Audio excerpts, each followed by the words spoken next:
Pineal के स्राव को यौगिक शब्दावली में अमृत कहा जाता है, क्योंकि जब वो रिसने लगता है तो आपकी हर चीज मधुर और सुंदर हो जाती है। सेक्सुअलिटी उसे सीमित नहीं करती, बल्कि भौतिकता के साथ अत्यधिक पहचान उसे सीमित करती है।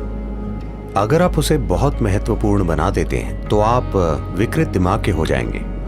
अगर आप उसे मिटाने की कोशिश करेंगे तो आपका दिमाग और भी विकृत हो जाएगा।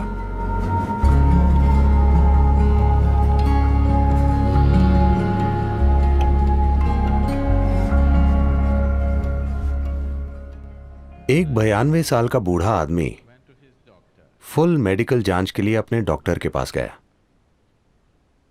डॉक्टर ने उसकी जांच की और वो बोले, मेरे बुजुर्ग दोस्त, अपनी उम्र के हिसाब से आप बहुत अच्छा कर रहे हैं, सब कुछ बहुत बढ़िया है। मगर उस आदमी ने पूछा, मगर डॉक्टर, मेरी सेक्स लाइफ का क्या? तो डॉक्टर ने पूछा, उसके बारे में सोचना या उसका सपना देखना? आप जितना किसी चीज के बारे में ना सोचने की कोशिश करते हैं, उतना ही आप उसके बारे में सोचने लगेंगे। मन की प्रकृति ही ऐसी है। तो कई वजह हैं कि कोई व्यक्ति सेक्स में लिप्त होता है। कुछ के लिए वो सिर्फ सुख है, कुछ के लिए ये बंधन और साहचर्य को मजबूत करने का एक तरीका है। वरना लोग महसूस करते हैं कि वे एक दूसरे से दूर हो रहे हैं। वो भले ही ठीक हों, मगर बहुत से लोगों के दिमाग में ये बसा होता है कि अगर वो सेक्सुअली सक्रिय नहीं हैं तो वो वास्तव में दूर हो रहे हैं। ये सच नहीं है। आप किसी से बहुत करीब हो सकते हैं और जरूरी नहीं है कि शारीरिक रूप से जुड़े हुए हों, है ना? मगर समाज के दिमाग में ये होता है। खासकर दुनिया के इस हिस्से में लोग बड़े पैमाने पर मानते हैं कि अगर सेक्सुअलिटी नहीं है तो वास्तव में आपका रिश्ता नहीं है। वास्तव में रिश्ता शब्द, मुझे ये समझने में थोड़ा समय लगा कि यहां अगर आप एक रिश्ता कहते हैं तो आपसे ये समझने की उम्मीद की जाती है कि ये सेक्स आधारित रिश्ता है, बाकी कुछ रिश्ता नहीं है। अगर मेरा आपके साथ बहुत मजबूत रिश्ता हो सकता है और आपके शरीर से मेरा कोई संबंध नहीं हो सकता, है ना? मैं किसी भी तरह आपके शरीर के प्रति आकर्षित ना होते हुए भी आपके साथ बहुत मजबूत रिश्ता रख सकता हूं। मगर उन सभी संभावनाओं को पूरी तरह नकार दिया गया है। एक रिश्ते का मतलब है कि आपको किसी रूप में शारीरिक तौर पर शामिल होना है। पुरुष स्त्री या पुरुष पुरुष, स्त्री स्त्री, जो भी आप चाहें। मुख्य रूप से ये शरीर पर आधारित है। किस तरह का शरीर, ये व्यक्तिगत पसंद है, मगर मुख्य रूप से ये शारीरिक आधार है। ऐसा इसलिए हुआ क्योंकि कहीं ना कहीं शरीर के साथ हमारी पहचान के सामान्य स्तरों के परे चली गई है। ये शरीर के साथ अत्यधिक पहचान है। इसलिए शरीर आधारित रिश्ते समाज के मूल बिंदु बन गए हैं। जो अपने भौतिक शरीर से बहुत जुड़ा है वो स्वाभाविक रूप से सेक्स से प्रेरित है, क्योंकि यही सर्वोच्च चीज है जो वो जानता है। ऐसे तरीके हैं जिनसे आप कुछ ऐसा पा सकते हैं जो इससे कहीं अधिक बड़ा है। एक बार आप इससे बेहतर कुछ चख लें, फिर मुझे आपको बताना नहीं पड़ेगा इसे छोड़ दो या उसे छोड़ दो, वो वैसे ही खत्म हो जाएगा, है ना? कुछ साधना के तरीके हैं जो सेक्सुअलिटी से अधिक तीव्र हैं, जो सेक्सुअलिटी से अधिक आनंदमय हैं। एक स्तर पर यदि आप इसे देखें, योग के सभी आयाम किसी न किसी तरह आखिरकार पीनियल को सक्रिय करने की कोशिश करते हैं, क्योंकि एक बार जब वो रिसने लगता है तो आपकी हर चीज मधुर और सुंदर हो जाती है। वो एक पूरा भीतरी सुख पैदा करता है जिससे सभी बाहरी सुख बच्चों की चीज की तरह लगने लगते हैं। यही वजह है कि योगी सिर्फ आंखें बंद करके बैठते हैं। इसलिए नहीं कि वो सुख के खिलाफ हैं, वो छोटे सुखों के खिलाफ हैं, बस यही है। तो शांभवी, इससे एक चीज जो होती है, ये पीनियल स्राव को बहुत हद तक उत्तेजित करती है, जिससे आप दिन भर एक तरह की मिठास में भीगे रहते हैं। यह आपको परम आनंद और आनंद की एक स्थिति में छोड़ देती है, क्योंकि पीनियल ग्लैंड सक्रिय होता है। यह आपके शरीर विज्ञान का एक पहलू है जो आपकी चेतना के काफी करीब है। बाकी शरीर विज्ञान गुजर बसर के बारे में, मगर पीनियल ग्लैंड आपके शरीर विज्ञान का एक पहलू है जो भौतिक से परे जाने के बहुत बहुत करीब है। योगिक परंपरा में इस मिठास को अमृत या सुधा या जीवन अमृत कहा जाता है। अगर उसकी एक बूंद शरीर में आ जाए तो अचानक पूरा शरीर शीतल हो जाता है, पूरे सिस्टम में चिकनाई आ जाती है, वो आसानी से काम करता है, शरीर की हताशा चली जाती है, मन की हताशा चली जाती है। अमृत का अर्थ है कि आपने अपना सुख पा लिया है। अगर आप अपने अंदर बहुत आनंदित हैं तो आपने अपने अंदर अमृत पा लिया है। आप सुखदता की चरम अवस्था में हैं। अब लोगों के साथ होना उनसे सुख निचोड़ने के लिए नहीं है। लोगों के साथ होना बस उनके साथ होना है। अब आप वास्तव में प्रेम करने लायक हैं, वरना वो सिर्फ एक खुल जा सिमसिम वाली चाल है। मैं तुमसे प्रेम करता हूं का मतलब है कि चाहे आप पर विश्वास हो या नहीं, उस पल के लिए वो आप पर विश्वास करते हैं, क्योंकि उन्हें भी किसी चीज की जरूरत है, आपको भी किसी चीज की जरूरत है ना? ये जैसे आप जानते हैं अली बाबा और 40 चोर। खुल जा सिमसिम मतलब वो खुल जाता है। ये ऐसा ही है। मैं तुमसे प्रेम करता हूं मतलब कई चीजें खुल जाती हैं। अब ऐसा करते हुए मैं ये नहीं कह रहा कि ये सही या गलत है। लोग अपना जीवन ऐसे ही चलाते हैं, इसमें कुछ नहीं है। मगर ऐसा करते हुए आपके अंदर प्रेम की एक तीव्र भावना को जानने की संभावना नष्ट हो जाती है।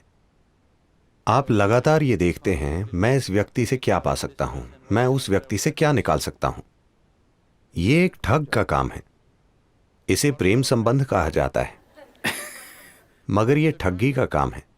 लेकिन अगर आप अपने आप में बहुत आनंदित होते हैं, जब आप लोगों के साथ होते हैं, तो यह आपका आनंद साझा करने की बात होती है। इसका मकसद है कि अगर वो इससे अछूते हैं तो किसी तरह उन्हें इससे छुएं, बजाय ये देखने के कि आप उनसे क्या निचोड़ सकते हैं। आपके जीवन की सारी बुनियाद बदल जाएगी।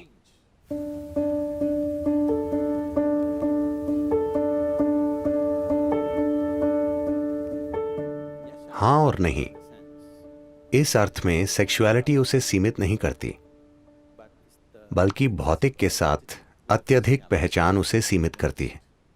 तो असल में ये सेक्सुअलिटी नहीं है जो बाधा बनती है, बल्कि वो भौतिकता से जो जुड़ाव पैदा करती है, वो निश्चित रूप से बाधा बन जाती है। ये सवाल उस छिटपुट जानकारी, उस गॉसिप से आया है जो आपने सुना है कि किस तरह आप अपने ही वीर्य को आत्मसात करके उसे अपनी उच्चतर संभावना तक उठा सकते हैं। हाँ, ये सच है। साथ ही कोई परहेज के कारण ऐसा नहीं करता। अपनी ऊर्जा को आंतरिक बनाते हुए आप ऐसा करते हैं। सिर्फ ऐसा नहीं है कि कोई सेक्स से दूर रहता है और अचानक उसकी ऊर्जा संगठित होकर ऊपर बढ़ती है। ये सच नहीं। अगर आपकी ऊर्जा संगठित होती है और बढ़ने लगती है तो सेक्सुअलिटी की जरूरत आपके लिए खत्म हो सकती है। मगर ये आपको अक्षम नहीं बनाती, यह आपको नपुंसक नहीं बना देती, मगर उसकी जरूरत खत्म हो जाती है। अब वो एक मजबूरी नहीं रह जाती। और सिर्फ यही चीज नहीं, सारी बाधाएं खत्म हो जाती हैं। मुख्य रूप से अधिकांश सेक्सुअलिटी जो धरती पर है, वो एक तरह की मजबूरी के कारण है ना? वो आदत से मजबूर होना है। जब आप चेतन हो जाते हैं, जब सारी बाधाएं गायब हो जाती हैं, ये भी गायब हो जाती है। सिर्फ इसलिए क्योंकि लोग शरीर पर इतने केंद्रित हैं, वो हमेशा सोचते हैं आध्यात्मिकता बनाम सेक्सुअलिटी, इनका कोई संबंध नहीं है, वो आपस में जुड़े नहीं हैं। एक शरीर का है, दूसरा एक अलग आयाम है। ये सिर्फ इसलिए क्योंकि दुनिया के धर्म, नैतिक स्कूल और नीतिवाद स्कूल हमेशा उसके खिलाफ बोलते हैं। इसलिए ये लोगों के मन में इतना बड़ा मुद्दा हो गया है कि वो सोचते हैं कि परे के बारे में कुछ जानने का एकमात्र तरीका यह है कि आप इससे दूर रहें, क्योंकि कहीं ना कहीं आप एक इंसान की सरल बायोलॉजी को समझ नहीं पाते। ये एक त्रासदी है कि आप साधारण बायोलॉजी को स्वीकार नहीं कर सकते। आपको या तो उसका जश्न मनाना होता है या उसे नाली में फेंक देना होता है। दोनों जरूरी नहीं है। You can look at it for the limitation that it is and for the possibility that it is. आप उसकी सीमाओं को देख सकते हैं और उसकी संभावनाओं को देख सकते हैं। तो अगर सेक्स की अपवित्रता के कारण आपकी आध्यात्मिकता में बाधा पड़ रही है, तो मैं आपको बताना चाहता हूं कि आपका जन्म ही अपवित्र है। जब जन्म ही अपवित्र है तो आपके लिए संभावना कहां है? आपके लिए कोई संभावना नहीं है, सिर्फ अगर आप कहीं और से गिरते। Fell from somewhere else. अगर सारस आपको गिरा जाता तभी आपके आध्यात्मिक होने की कोई संभावना होती। अगर आपकी मां ने सामान्य रूप से जन्म दिया है तो आपके लिए कोई संभावना नहीं।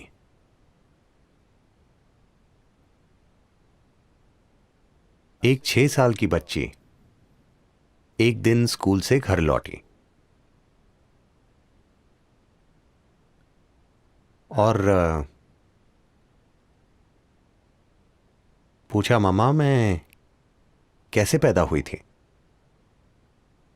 मां शर्मिंदा हो गई। वो बोली, एक सारस तुम्हें गिरा गया। वो बोली, ठीक है, उसने लिख लिया। मम्मा आप कैसे पैदा हुई थी? मुझे भी एक सारस ने गिराया था।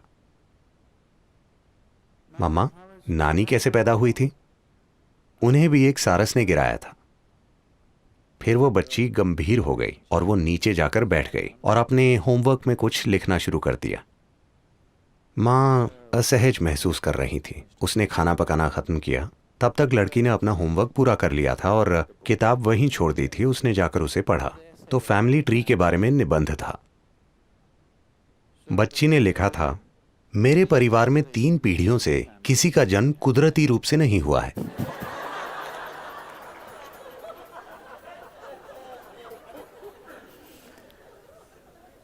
तो मूर्खतापूर्ण विचारों के कारण हम या तो किसी चीज को बढ़ा चढ़ाकर कहते हैं या अनावश्यक रूप से उसे दबाने की कोशिश करते हैं। इसकी आपके जीवन में एक भूमिका है।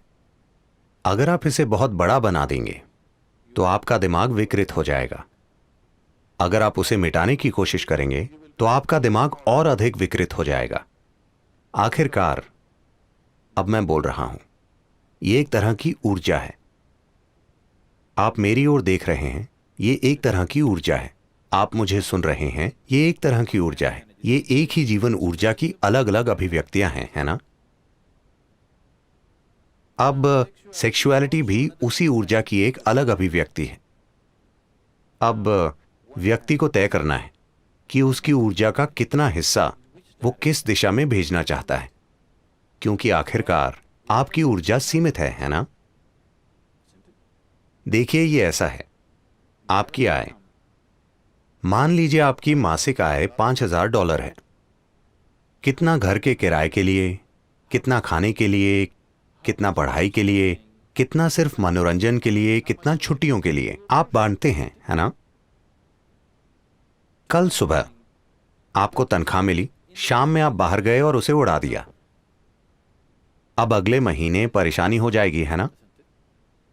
हाँ, आपके पास क्रेडिट कार्ड है, मगर आपके जीवन में सब कुछ, अगर आप अपने जीवन को समझदारी से चला रहे हैं, आपके जीवन में सब कुछ आपकी समझ, आपकी जरूरत और आपकी क्षमता के अनुसार बांटा हुआ है कि नहीं? हाँ, आपका पैसा, समय, ऊर्जा, क्या सब कुछ बांटा हुआ नहीं है? जिस तरह आप उसका प्रबंध करना चाहते हैं, यह भी वही चीज है। कितना होना चाहिए? पहले तो क्या आपको उसकी जरूरत है, या आप उसे कर रहे हैं क्योंकि आप सामाजिक रूप से बाध्य हैं? अगर जरूरत है और मैं आपको उसे रोकने के लिए कहता हूं तो आप विकृत हो जाएंगे, क्योंकि वो सब आपके दिमाग में होगा। अगर कोई आपको कह रहा है तुम्हें यह करना है, अगर तुम इसे नहीं करोगे तो तुम नॉर्मल नहीं हो, तो दूसरी तरह की विकृति आएगी। दोनों जरूरी नहीं है। आखिरकार आप किसी पुरुष या स्त्री के पीछे नहीं जा रहे, आप सुखदता के एक स्तर के पीछे जा रहे हैं। एक बार आप एक स्तर की सुखदता का अनुभव कर लेते हैं तो क्या आप इसमें और गहराई तक नहीं जाना चाहेंगे? क्योंकि जो भी सुखदता घटित हुई, शायद आपने दूसरे व्यक्ति का इस्तेमाल किया, मगर सुखदता आपके भीतर घटित हुई, सही है? तो मान लीजिए वैसे भी सुखदता आपके भीतर घटित हो रही है, दूसरा व्यक्ति उसे खोलने की बस एक चाबी है। क्या आप नहीं चाहेंगे कि चाबी आपके हाथ में ही हो? हाँ, कि अगर आप इस तरह बैठें, आप पूरी तरह ऑन हो, आपको किसी की जरूरत नहीं है।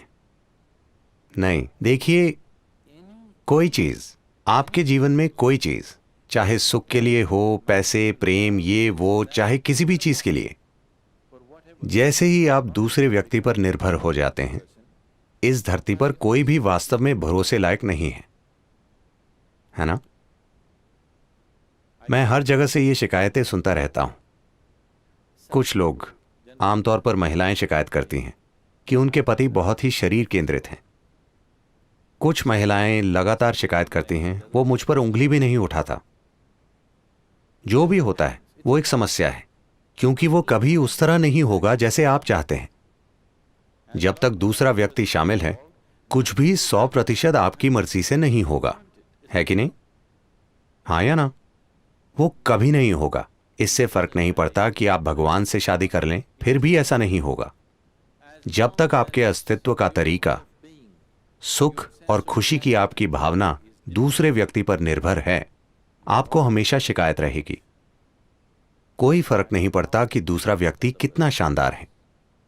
तो इस संदर्भ में लोगों ने ब्रह्मचार्य की बात की होगी, क्योंकि उन्होंने कहा थोड़ा विराम दो, क्योंकि किसी से सुख निकालने के लिए आपको कई चालें चलनी पड़ती हैं। वो आराम से नहीं हो जाता। इसे कोर्टिंग कहते हैं।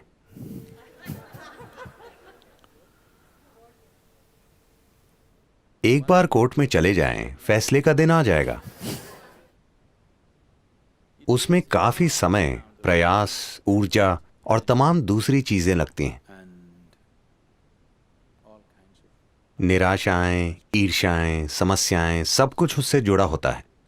तो किसी ने कहा, उन चीजों से थोड़ा दूर रहकर देखो कि क्या इसे आंतरिक रूप से पैदा किया जा सकता है, और फिर लोगों के साथ रहना आपके प्रेम के कारण अधिक होगा, आपकी जरूरत के कारण नहीं, जो निश्चित रूप से लोगों के साथ रहने का एक बेहतर तरीका है ना? यह निश्चित रूप से दूसरे इंसान को सम्मान देने का बेहतर तरीका है कि नहीं? इस पर थोड़ा ध्यान दीजिए। उस पर और उस पर और उस पर ध्यान देने के बजाय इस पर थोड़ा अधिक ध्यान दीजिए। जितना आनंद कोई दूसरा आपके लिए पैदा करेगा, ये उससे कहीं ज्यादा आनंद पैदा कर सकता है।